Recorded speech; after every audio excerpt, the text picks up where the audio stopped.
একই মন্দিরে একসঙ্গে মিলে মা কালী এবং শ্রীকৃষ্ণের দর্শন। এই মন্দিরে গেলেই সকল মনোবাঞ্ছা পূরণ হয়। মা নাকি নিজের কানে শোনেন ভক্তের সব কথা। জানা আছে এই মন্দিরের পেছনে রয়েছে কোন অলৌকিক কাহিনী। যদি একই মন্দিরে মেলে মা কালী এবং শ্রীকৃষ্ণের দর্শন, তাহলে তো ভক্তদের ভিড় উপচে পড়বেই। এই মন্দিরে তাই দর্শনার্থীদের আগমন থাকে সারা বছর। সিমলা থেকে 165 কিলোমিটার দূরে সারাহানে অবস্থিত এই ভীমা কালী মন্দির। এই মন্দিরটি 800 বছরের পুরনো। এটি 51 পীঠের মধ্যে অন্যতম।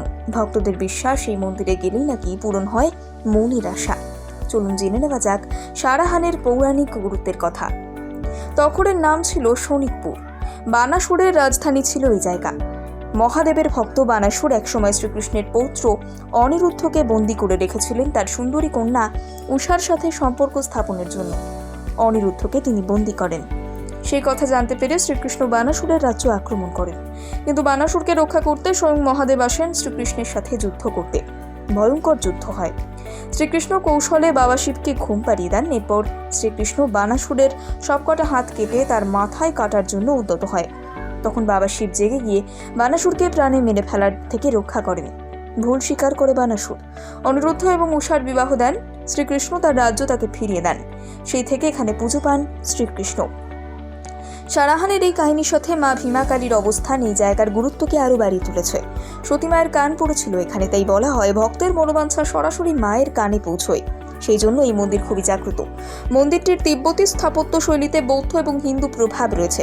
উপাসনালয়ে 2 ধর্মেরই ব্রোঞ্জ মূর্তি রয়েছে। তির্যক স্লেট ছাদ, সোনার টাওয়ার, প্যাগোডা এবং খোদাই করা রূপুলি দরজার এই মন্দির সারাহানের অন্যতম আকর্ষণ।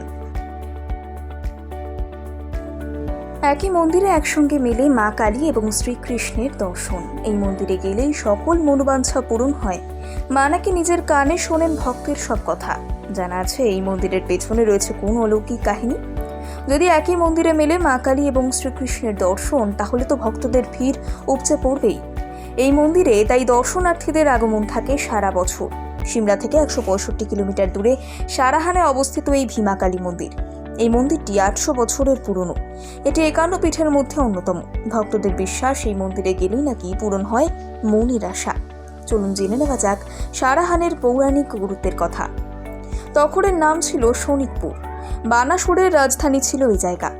মহাদেবের ভক্ত বানাসুর একসময় শ্রীকৃষ্ণের পৌত্র অনিরুদ্ধকে বন্দী করে রেখেছিলেন তার সুন্দরী কন্যা উষার সাথে সম্পর্ক স্থাপনের জন্য। অনিরুদ্ধকে তিনি বন্দী করেন। সেই কথা জানতে পেরে শ্রীকৃষ্ণ বানাসুরের রাজ্য আক্রমণ করেন। কিন্তু বানাসুরকে রক্ষা করতে স্বয়ং মহাদেব আসেন শ্রীকৃষ্ণের সাথে যুদ্ধ করতে। ভয়ঙ্কর যুদ্ধ হয়। শ্রীকৃষ্ণ কৌশলে বাবা শিবকে ঘুম পাড়িয়ে দেন। এরপর শ্রীকৃষ্ণ বানাসুরের সবকটা হাত কেটে তার মাথায় কাটার জন্য উদ্যত হয়। তখন বাবা শিব জেগে গিয়ে বানাসুরকে প্রাণে মেরে ফেলার থেকে রক্ষা করেন। ভুল স্বীকার করে বানাসুর। অনিরুদ্ধ এবং উষার বিবাহ দেন। শ্রীকৃষ্ণ তার রাজ্য তাকে ফিরিয়ে দেন। সেই থেকে এখানে পুজো পান শ্রীকৃষ্ণ। সারাহানের এই কাহিনীর সাথে মা ভীমা কালীর অবস্থান এই জায়গার গুরুত্বকে আরও বাড়িয়ে তুলেছে।